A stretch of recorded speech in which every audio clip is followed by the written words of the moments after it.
Hello everyone, आज हम बात करने वाले हैं गले के बलगम के बारे में। हमेशा गले में अगर बलगम रहता है तो वो कैसे ठीक होगा, उसके क्या घरेलू उपचार है, इसके बारे में आज हम बात करेंगे। उसी के साथ ही हम ये भी जानेंगे कि हमेशा गले में बलगम रहने के क्या कारण होते हैं, क्या क्या वजह से, किन वजह से गले में हमेशा बलगम रहता है और क्या इसके हमारे सेहत पे कुछ गंभीर परिणाम हो सकते हैं।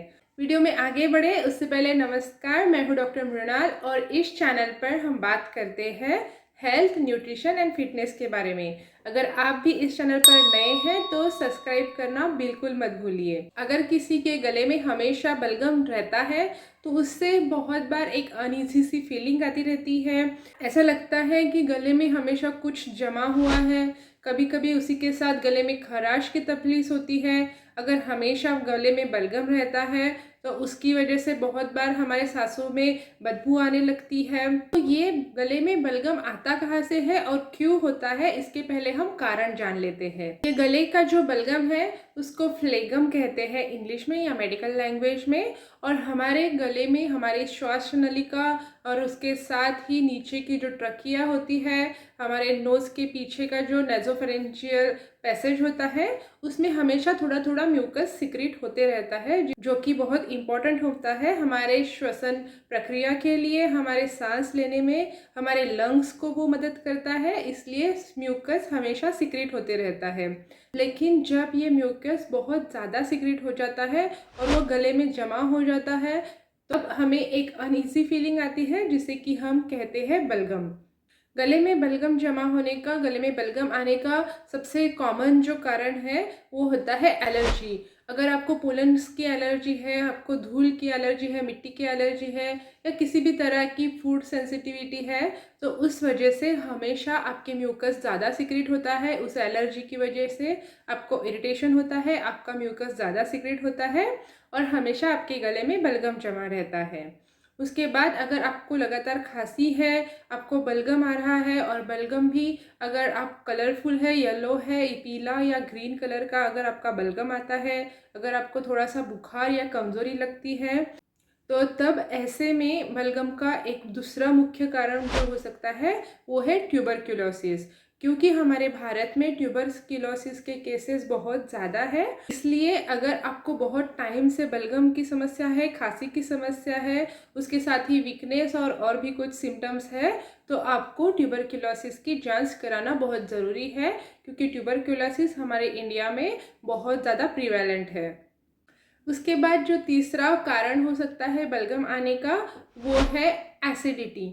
जी हाँ, अगर एसिडिटी आपको है, आपको एसिड के रिफ्लक्स आते हैं तो उसकी वजह से आपका एसिड ऊपर आता है और जो एसिड ऊपर आता है उसकी वजह से आपके वो जो नलियाँ है, श्वसन नलियाँ है, वो इरिटेशन होता है उनमें और वो ज़्यादा फ्लेगम सिक्रेट करती है, ज़्यादा म्यूकस सिक्रेट करती है और जिसकी वजह से हमेशा आपको गले में कुछ ऐसे तीखा तीखा लगता है। कभी कभी आपको गले में खराश महसूस होती है और आपको गले में बलगम भी रहता है। उसके बाद बलगम आने का जो नेक्स्ट कारण है वो है साइनोसाइटिस। आपके आँखों के पीछे, आपके गालों के पीछे ऐसी कुछ स्पेसेस होती है जिसे हम कहते हैं साइनसेस। अगर इन साइनसेस में इन्फेक्शन हो जाए तो उसको कहते हैं साइनोसाइटिस। तो साइनोसाइटिस भी एक कारण है जिसकी वजह से आपको गले में खराश और बलगम हो सकता है। और उसके बाद लास्ट में पोस्ट नेजल ड्रिप मतलब कि पीएनडी, जिसमें स्पेशली रात में आपको गले में बलगम आता है, आपको खांसी आती है, ये भी एक कारण है बलगम आने का। तो अब हम देखेंगे कि बलगम के क्या घरेलू उपचार हो सकते हैं। अगर आपका बलगम रिसेंटली शुरू हुआ है, अगर आपको बलगम के साथ खांसी नहीं है, अगर आपको बुखार नहीं है तो आप बलगम का घर में ही उपचार कर सकते हैं। अगर आपको लगता है कि आपका बलगम आपको एलर्जी की वजह से हो रहा है, ठंडी की वजह से हो रहा है या एसिडिटी की वजह से हो रहा है तो आप उसका घर पे ही उपचार कर सकते हैं। तो घरेलू नुस्खों में कौन से ऐसी चीज़ें हैं जो आपको बलगम में राहत दिलाती है, तो उसमें सबसे पहले आता है गर्म पानी। जब आप गर्म पानी पीते हैं तो आपको हाइड्रेशन तो मिलता ही है, उसके साथ ही गर्म पानी की वजह से आपके थ्रोट को, आपके इन्फ्लेमेशन को थोड़ा सूदनिंग होता है और आपका बलगम भी पतला होकर अंदर चला जाता है। उसके बाद बलगम के लिए दूसरा अच्छा पदार्थ जो है वो है हल्दी। हल्दी में म्यूकोलाइटिक प्रॉपर्टीज़ होती है जो कि आपके म्यूकस को पिघलाती है, आपके बलगम को पिघलाती है। उसके साथ ही हल्दी एंटीबैक्टीरियल है, तो अगर थोड़ा सा वहाँ पे बैक्टीरियल इन्फेक्शन भी हो गया है तो उसमें भी हल्दी मदद करती है। हल्दी एंटी इन्फ्लामेटरी है, तो इसलिए अगर आप हल्दी का दूध पीते हैं या फिर आप हल्दी का पानी पीते हैं तो भी आपको आपके बलगम में राहत मिलती है। उसके बाद थर्ड नंबर पर जो चीज़ है वो है अदरक। अदरक में भी एंटी म्यूकोलाइटिक प्रॉपर्टीज़ है जो कि आपके बलगम को कम करता है, तो इसलिए आप अदरक का जूस करके पी सकते हैं या फिर आप अदरक की चाय बनाकर भी पी सकते हैं।